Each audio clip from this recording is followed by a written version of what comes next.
Merci Madame la maire.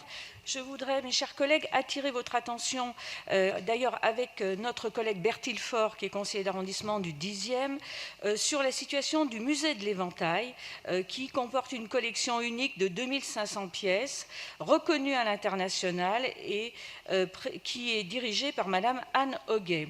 Donc ce musée est situé dans le 10e arrondissement, dans un quartier qui était d'ailleurs autrefois riche en artisans d'art. Malheureusement, beaucoup ont disparu.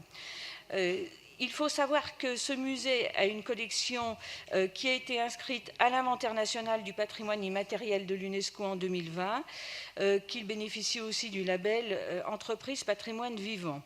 Alors que les petits musées privés constituent des lieux patrimoniaux et culturels qui sont essentiels à la richesse, à la diversité et au maillage culturel de Paris, alors que ce musée fait aujourd'hui l'objet d'une expulsion, puisque le bailleur veut reprendre le local, et également peut-être potentiellement d'une saisie des biens, avec des arriérés de loyer de 117 935 € qui ne sont pas réglés.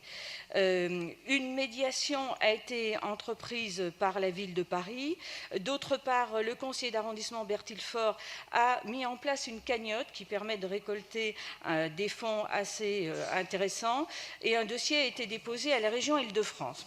Compte tenu de cette situation, moi-même et Bertil Faure demandons à l'exécutif qu'il s'engage par une concertation avec la directrice du musée, bien sûr, les élus de l'arrondissement, mais aussi l'adjointe en charge du patrimoine, de façon à ce que soit pris en compte une renégociation de la dette, qu'on obtienne bien sûr l'engagement du bailleur de ne pas saisir la collection, et puis d'accompagner le musée dans sa recherche de nouvelles sources de financement.